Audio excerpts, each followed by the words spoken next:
Halo Tagarians, berjumpa dengan saya Afi dalam cerita.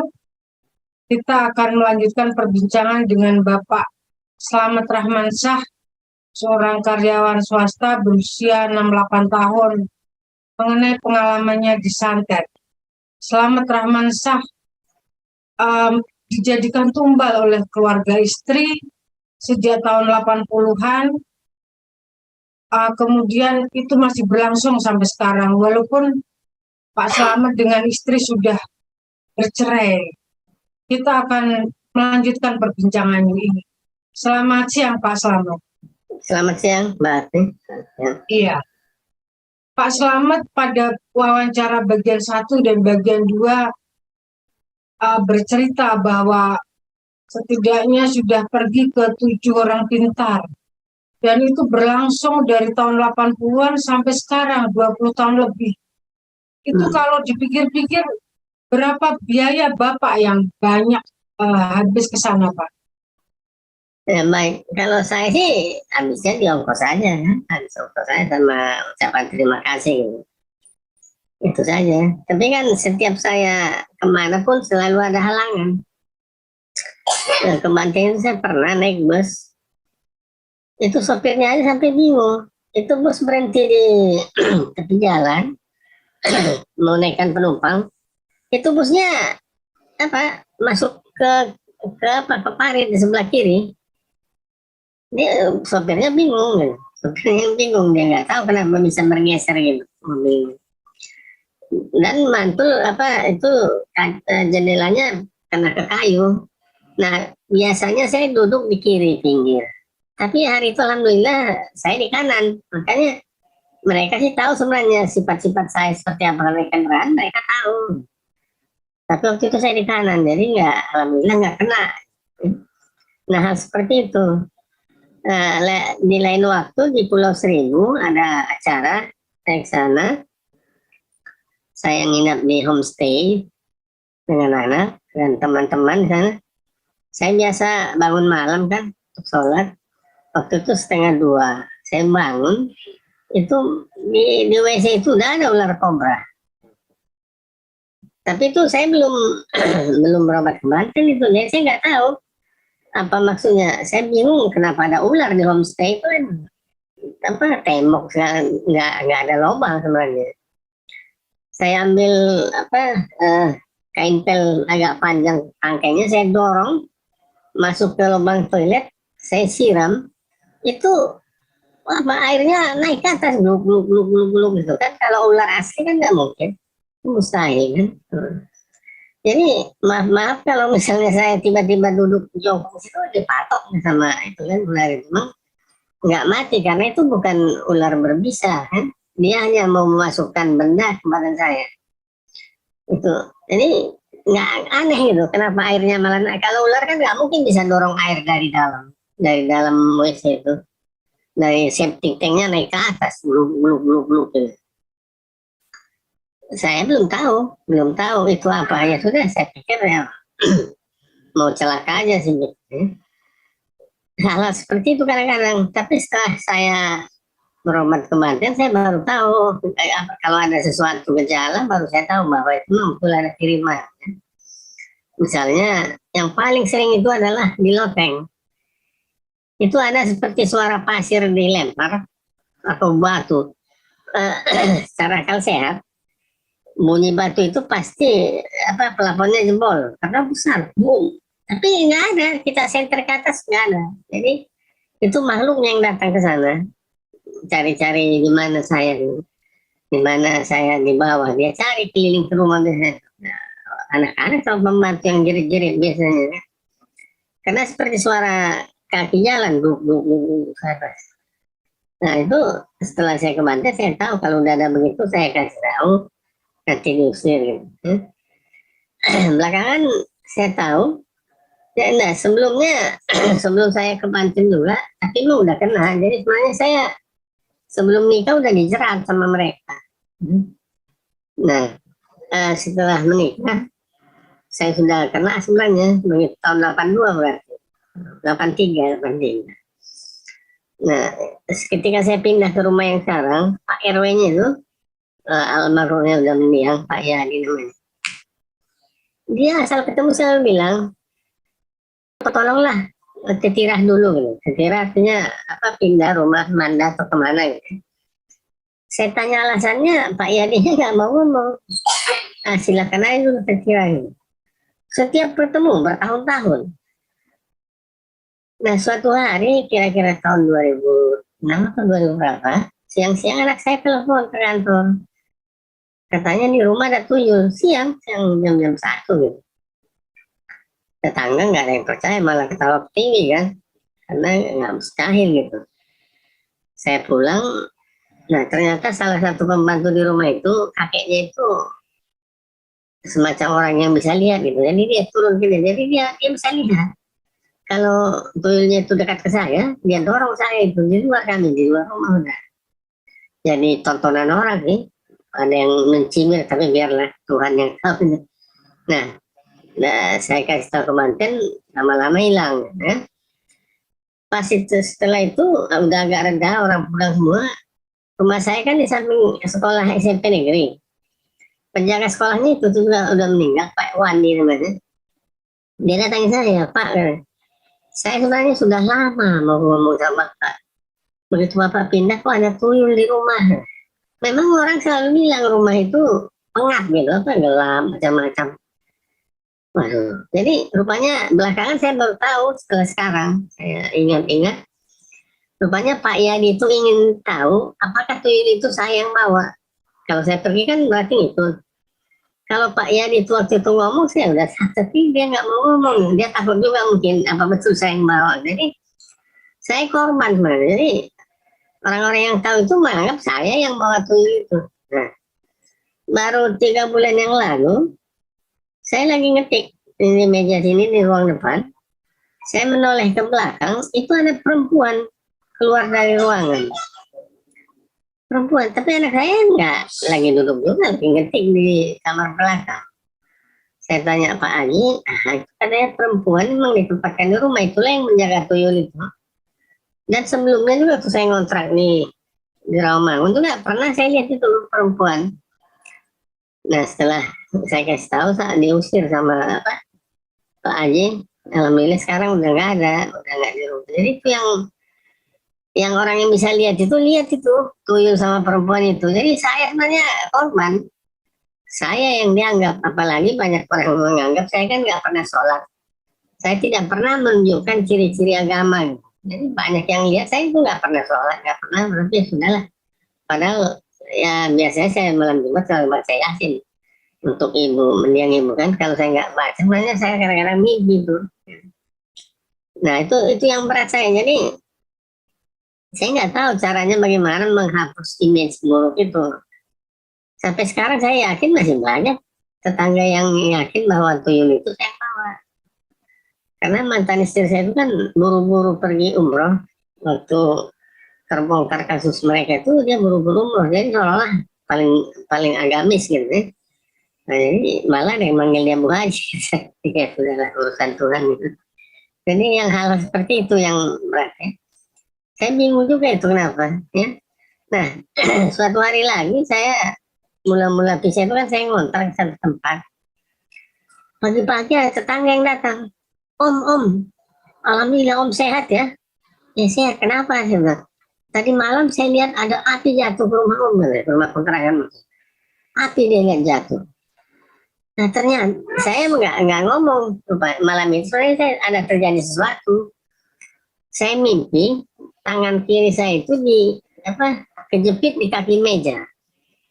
Ternyata jari telunjuk, jari tengah sama jari manis tangan kiri itu bengkak. Ternyata itu dipatok ular jadi ada ular siluman. Dan pagi itu saya telepon Bu Haji, karena Bu Haji cepat datang. Itu darahnya itu racunnya mau naik ke jantung, nanti Bapak nggak bisa napas itu. Saya ke Bu Haji, itu racunnya belum sampai siku sih, jadi dia cabut di siku, sebelum siku dia cabut. Ya itu 3 gigi ular itu kan di depan, kiri kanan, pas dari yang 3 itu. Dan itu yang masuk bukan bisa, tapi racun yang dikirim oleh dukun itu. Tapi alhamdulillah ditarik lagi. Kalau udah ke jantung katanya udah selesai. Karena jantung nggak bisa bergerak. Di lain waktu lagi yang paling sering binatang begitu yang datang. Saya bingung kenapa selalu itu. Jadi bagaimana saya bisa gambarkan betapa masyarakat kita ini banyak yang memakai seperti itu. Ada seorang teman pegawai negeri di Sumatera, dia tugas belajar di salah satu kota di Jawa. Lalu mereka wajib harus praktek lapangan di salah satu kecamatan. Salah satu kecamatan di Jawa, dia praktek situ. Waktu itu hari Jumat dia sholat Jumat. Waktu masih ambil duduk antri, ada seorang laki-laki yang bicara ke dia, bercerita bahwa dia sebenarnya pernah, mereka bertiga bersaudara, mereka pernah mencari pesugihan ke arah batas Jawa Barat Jawa Timur. Semua syarat sudah dipenuhi, tumbal segala sudah dipenuhi, tinggal satu syarat. Mereka dikasih semacam cerutu, itu harus dihisap di masjid, tapi harus habis sebelum azan Jumat. Nah, saudaranya yang dua habis, dia enggak, dia matikan. Pas waktu sholat ketika mau sujud, dia melihat itu semua binatang, kecuali imamnya. Ada anjing, ada babi, ada ular, ada biawak, buaya, segala macam. Hanya imamnya yang manusia. Nah itu seperti itulah di salah satu desa begitu kehidupan masyarakat. Berarti punya pesugihan. Kabarnya hanya kucing yang nggak bisa dipakai untuk alat untuk pesugihan itu. Yang lain itu bisa. Tapi yang paling banyak itu ular. Paling banyak ular, monyet. Ya itu yang paling banyak sama babi. Hal seperti itu yang sering muncul ke saya. Kalau untuk celaka sih udah sering sekali saya.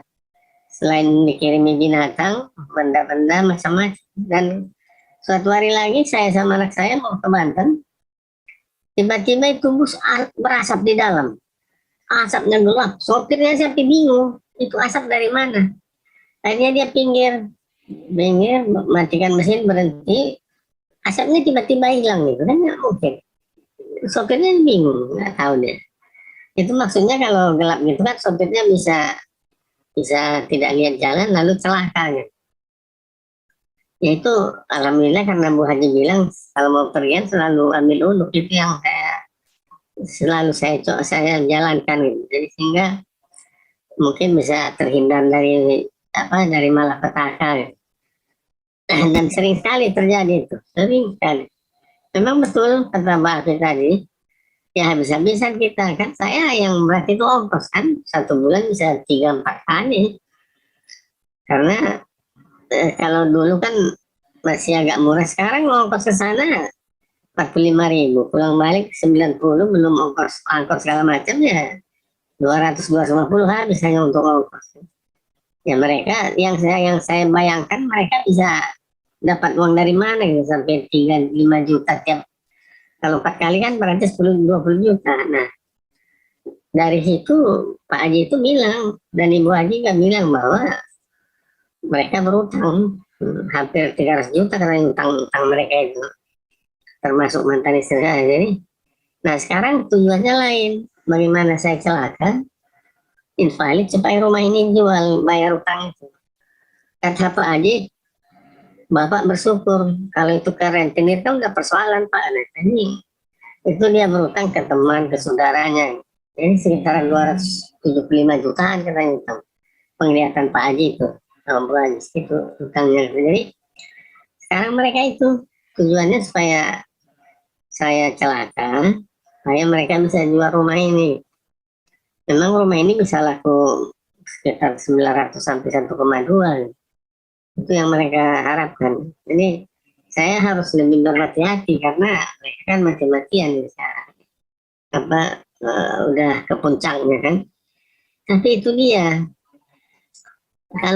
Kalau belum ajal kan apapun yang mereka lakukan kan nggak mungkin. Jangankan orang yang sudah berumur, bayi dalam kandungan pun kalau udah umurnya meninggal. Itu yang nggak mereka pahami. Mereka seolah-olah bisa bisa memperlihatkan perdukunan untuk kematian, kan itu yang kita sayangkan gitu. Celaka. Dan mereka nggak sayang uang gitu sebenarnya, tapi yang ngutang sana sini jadinya. Jadi saya emang harus lebih hati-hati. Ya mungkin seperti itu Mas, kalau dari pertanyaan tadi kan, biaya itu yang berat ke saya.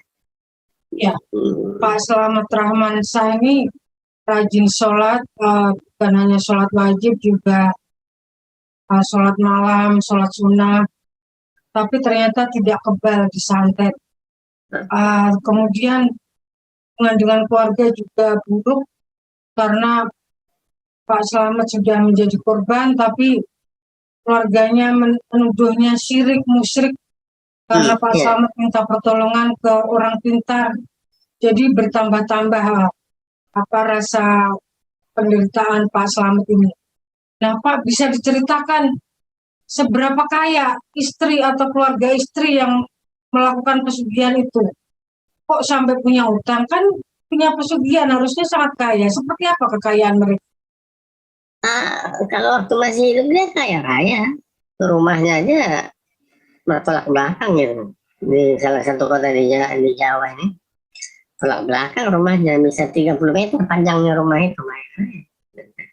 Dan itu mewah rumah itu, mobilnya beberapa itu, anaknya setiap satu orang satu anak dibeli rumah macam-macam.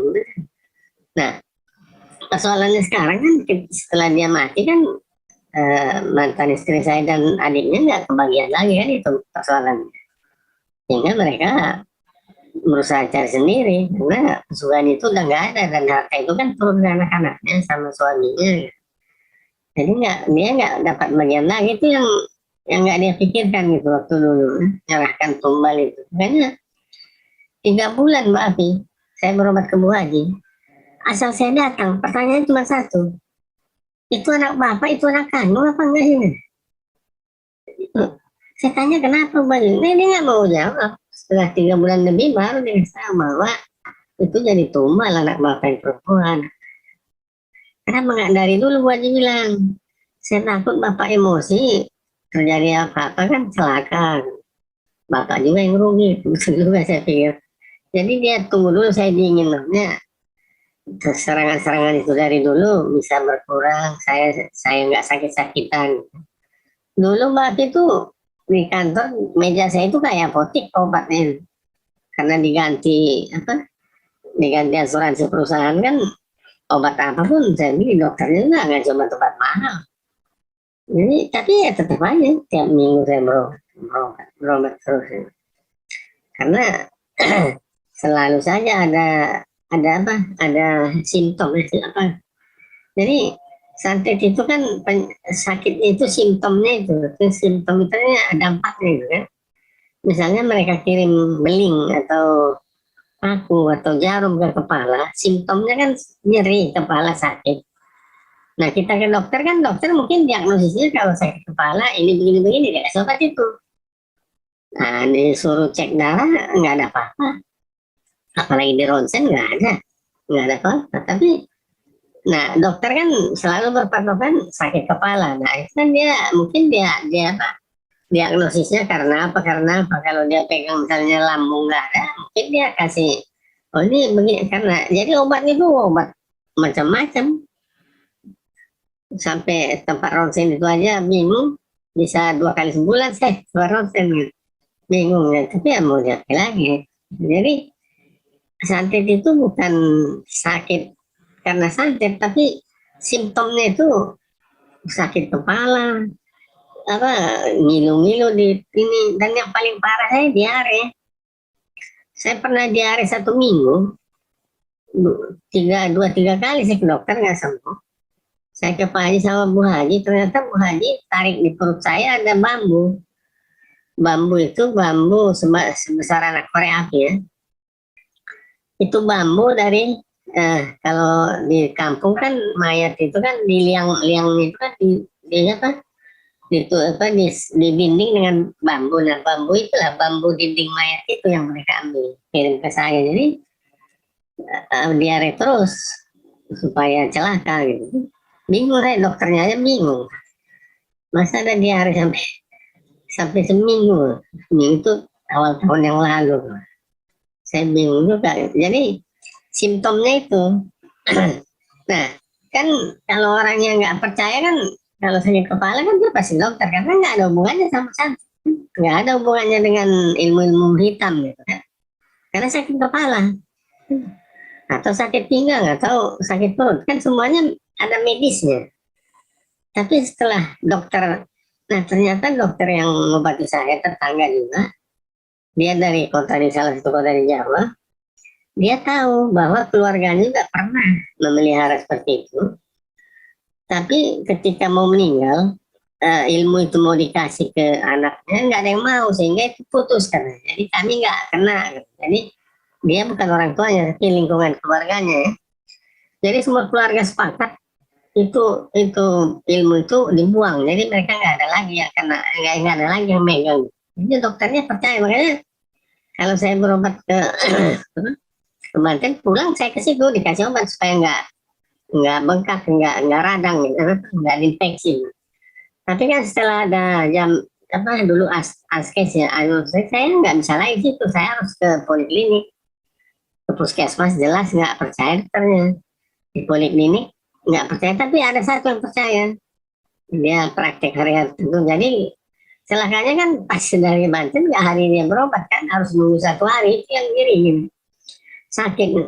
Jadi dia percaya karena temannya waktu kuliah santer diberitakan di kabar di lingkungan mereka bahwa orang tua temannya itu jualan makanan itu laris sekali gitu. Padahal nggak ada rasanya apa-apa gitu. Jadi setelah itu makanya dia percaya. Dan setelah saya kalau yang diambil benda-benda yang sudah berkarat, saya langsung ke dia, ke dokter itu, dan dikasih obat apa anti radang supaya nggak terjadi radang. Kalau dokter lain nggak percaya, saya tunjukkan bekasnya, mereka nggak percaya. Ya itu yang kadang-kadang bisa. Tapi di beberapa rumah sakit bagi sekarang, rumah sakit besar, maka rumah sakit swasta besar, kalau ada pasien sudah berobat sekian kali dan tidak ada apa perubahan, mereka kan rujuk ke Bu Haji sama Pak Haji. Mereka rujuk dokter itu, karena mereka udah tahu itu percuma aja diobati karena bukan medis. Nah itu yang alhamdulillah sekarang sudah dokter sudah mulai membuka diri bahwa ada hal-hal yang di luar medis. Kan kalau begitu kan bagus. Nah suatu hari materi saya meminta tolong anak saya laki-laki, menemani anak saya laki-laki rupanya berobat di seorang psikiater. Itu psikiater orang Cina sombongnya, saya udah mau maki-maki tapi saya mengelus dada. Dia bilang anak bapak ini cairan otaknya berkurang. 10 tahun sebelum saya ketemu dokter itu, saya udah belum Bu Haji. Bapak sama bapak kalau batuk-batuk ada ingus, datang ke sini karena itu bukan ingus kan. Itu cairan otak. Jadi saya udah tahu anak saya itu dan saya sering batuk-batuk itu cairan otak itu yang keluar bukan ingus. Dan itu biasanya Bu Haji dapatnya di antara 2 mata, di pangkal hidung itu bendanya itu dicari. Sakitnya setengah mati kalau ditarik benda itu. Jadi di benda itulah ada makhluk yang menyedot cairan otak. Nah, kalau saja dokter psikiater itu mau membuka diri, mau dengar kan sudah enak. Jadi dia dari medis, saya non medis kan, tapi malah dia suruh saya keluar. Nah, tapi sudahlah, sombong sekali dokternya. Psikiater perempuan, nah kalau laki-laki mah bisa maki-maki. Tapi perempuan. Pak Slamet, apakah selamanya akan bergantung kepada Bu Haji di Banten itu? Ya hanya itu yang realistis. Yang lain kan nggak ada. Bahkan beberapa pemuka-pemuka agama selalu bilang minta mahar sekian, tapi nggak ada hasilnya. Kalau di sana nggak ada mahar-mahar. Nggak pernah saya diminta, kecuali ada benda di rumah kiriman itu mereka bilang beli aja bendanya. Tapi kan kalau kita beli takutnya kan oplosan. Minyak itu oplosan kan nggak bisa dipakai. Harganya juga lebih mahal kalau kita beli sendiri. Itu biasanya kalau narik dari rumah itu sekitar ya 1,2 itu apa harga minyaknya itu. Kalau kita bisa langsung beli langsung bisa 2 juta dan belum tentu asli gitu. Bisa oplosan kan karena itu minyak dari Turki nggak ada di Indonesia. Ya hanya yang 2 itu yang realistis. Bahkan mereka bisa bisa apa memberitahu sebelum kejadian.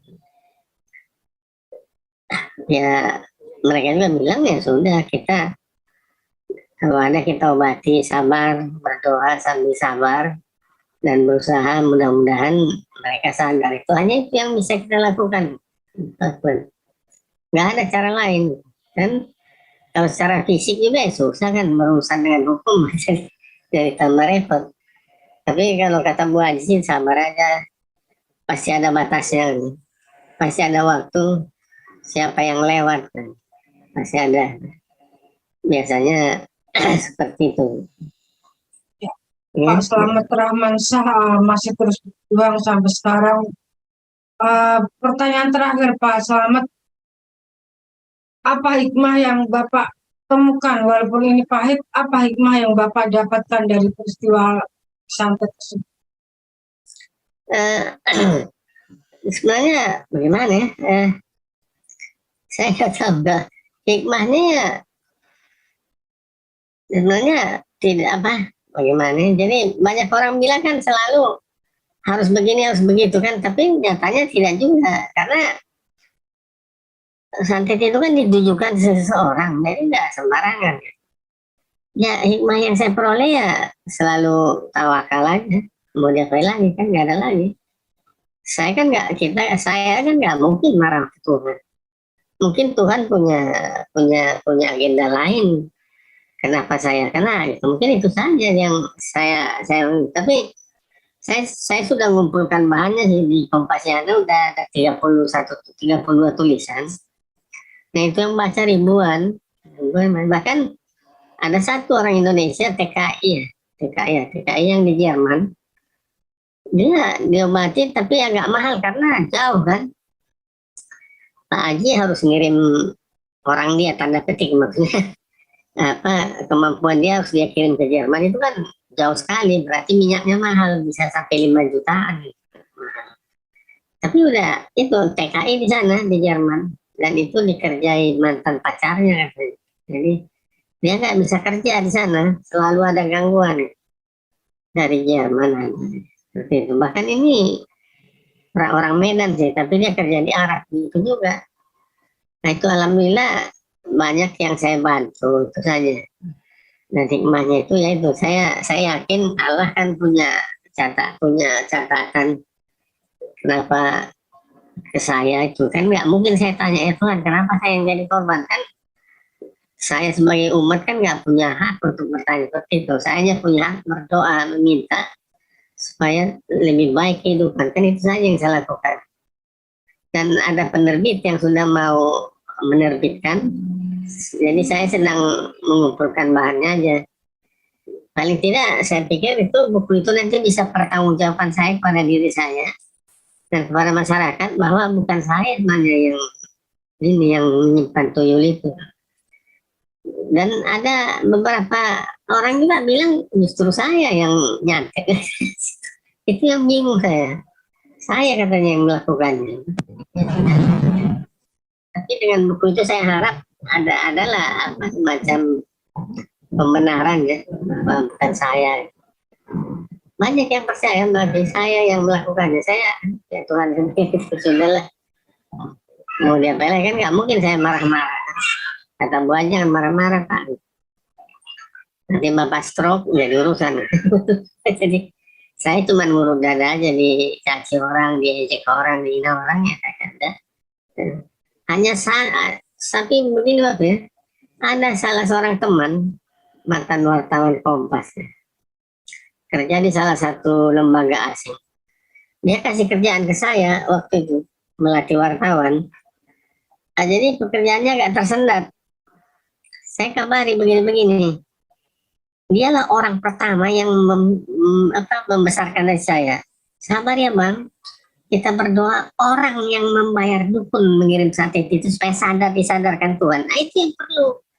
Jadi bukan memaki-maki korban, tapi meminta kepada Tuhan supaya orang-orang yang bayar dukun sadar bahwa ada yang sakit, gitu, ada yang menderita. Gitu. Saya salut sekali dengan cara dia membalas. Dulu kan masih SMS ya. Saya SMS dia balas begitu. Sabar aja bang, kita berdoa supaya orang yang membayar dukun mengirim sate itu diberikan Tuhan pengertian supaya dia sadar. Kan seperti itu enak. Jadi bukan yang lain. Itulah nggak sering baca ayat kursi. Nah, orang Cina, orang Rusia nggak pernah baca ayat kursi, tapi nggak kena santet. Dan dari mana dia tahu saya nggak baca ayat kursi? Nah, itu ya itulah kenapa tidur di ranjang kan. Nah, di hotel semua orang di ranjang kan. Jadi aneh-aneh aja Mbak sekarang. Ya, itu hikmahnya yang saya peroleh itu. Jadi kita lebih terbuka kepada realitas sosial. Ya. Baik Pak, selamat. Terima kasih Pak sudah berbagi cerita tentang pengalaman tersebut Pak. Oke. Baik. Ya.